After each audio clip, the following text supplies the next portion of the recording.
चलिए आगे बढ़ते हैं। सीएम शिवराज सिंह चौहान ने ममता बनर्जी को पत्र लिखा है। इंदौर में फंसे हुए पश्चिम बंगाल के मजदूरों को लेकर उन्होंने खत लिखा है।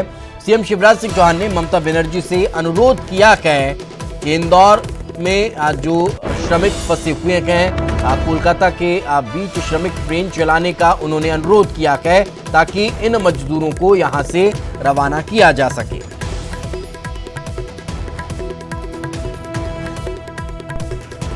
तो आपको बता दें कि मुख्यमंत्री शिवराज सिंह चौहान के द्वारा पश्चिम बंगाल की मुख्यमंत्री ममता बनर्जी को पत्र लिखा गया है और पत्र के जरिए उन्हें ये निवेदन किया गया है, ये भी बताया गया है कि इंदौर में बंगाल के बहुत से मजदूर फंसे हुए हैं, तो उन्हें ले जाने के लिए, उन्हें वहां रवाना करने के लिए इंदौर टू कोलकाता श्रमिक ट्रेन चलवाई जाए ताकि इन मजदूरों को सकुशल अपने गृह राज्य गृह जिले भेजा जा सके।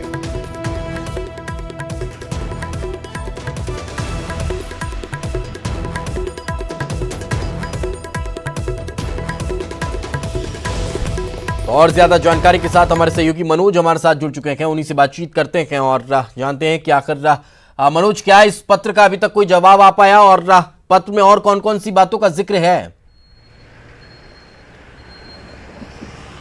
जी बिल्कुल, शिवराज सरकार की ये कोशिश है कि जो दूसरे राज्यों में जो मजदूर हैं उनको मध्य प्रदेश लाने का काम किया जाए। इसके अलावा जो मध्य प्रदेश में दूसरे राज्यों के मजदूर फंसे हुए उनको उनके गृह जिले में भेजने का काम किया जाए। इसलिए 7 राज्यों को पहले ही जो है सीएम शिवराज सिंह चौहान पत्र लिख चुके हैं और ऐसे में ये खबर निकल कर आई थी कि इंदौर के साथ भोपाल के अलग अलग स्थानों पे कई दूसरे राज्यों के मजदूर जो हैं वो फंसे हुए हैं। उनको ले जाने के लिए कोई उनकी सरकारों की तरफ से व्यवस्था नहीं की गई है, उन राज्यों की तरफ से किसी तरीके का जवाब नहीं आया। इंदौर से भी यही खबर आई थी और इंदौर में बड़ी संख्या में पश्चिम बंगाल के मजदूर फंसे होने की जानकारी सरकार को मिली थी। यही कारण है कि सीएम शिवराज सिंह चौहान ने पत्र लिखा है ममता बनर्जी को और ये अनुरोध किया है कि वो रेल मंत्रालय से बात करे और एक स्पेशल श्रमिक ट्रेन जो है वो इंदौर से चलाई जाए जो कि पश्चिम बंगाल पहुंचे और उनके जो मजदूर मध्य प्रदेश में फंसे उनको ले जाने का काम सरकार करे।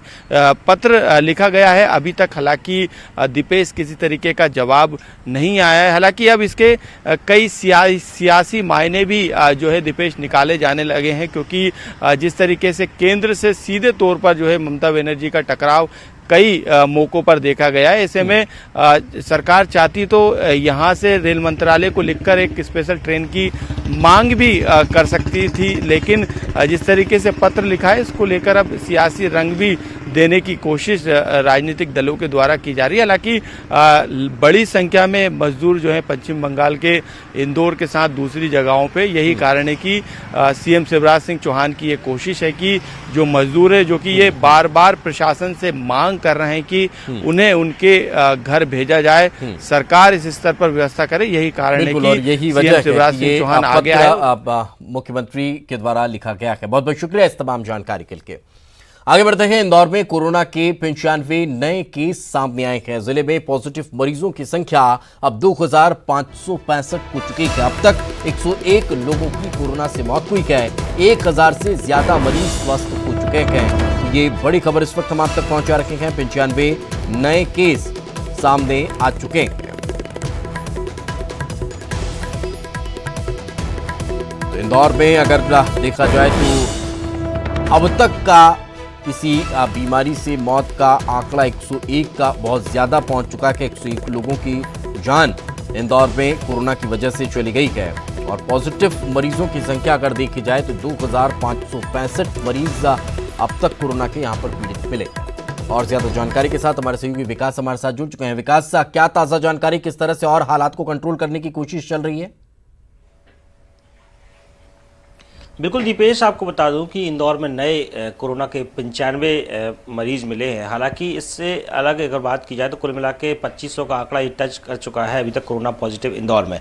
इसके साथ ही कल रात जो रिपोर्ट जारी हुई, मेडिकल बुलेटिन जारी हुआ, उसमें 95 पॉजिटिव मरीजों की संख्या आई, वहीं 1400 के आसपास में निगेटिव मरीजों की संख्या आई। तो हालांकि इस वक्त बड़ा आंकड़ा जो है वो लगातार बीते दिनों से निगेटिव मरीजों का आ रहा है, लेकिन जब तक एक भी कोरोना पॉजिटिव मरीज रहेगा तब तक संक्रमण का खतरा लगातार शहर घर में बना रहेगा। इसी लिहाज से जो सख्ती है, जो लॉकडाउन का चौथा चरण है, उसकी आज से शुरुआत हो चुकी है।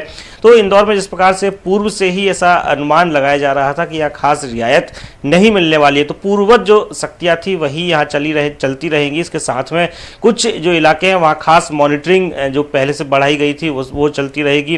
कुछ नए जो इलाके जो कंटेनमेंट घोषित किया गया है, जिसमें से तुकोगंज है, मल्हारगंज है, परदेसीपुरा जैसे इलाके हैं, इन सभी इलाकों में अभी भी सख्ती बरकरार रहेगी। तो अब अभी भी जो लगातार नए कोरोना के पॉजिटिव मरीज मिल रहे हैं, संक्रमित जो मरीज मिल रहे हैं, उनकी खास मॉनिटरिंग की जा रही है। इसके साथ में ये भी तलाश किया जा रहा है कि आखिर कैसे ही संक्रमण फैल गया, उस काल में फैल गया जब लगातार लॉकडाउन 3 चरण में पर्याप्त समय सख्ती के साथ में चल रहा था।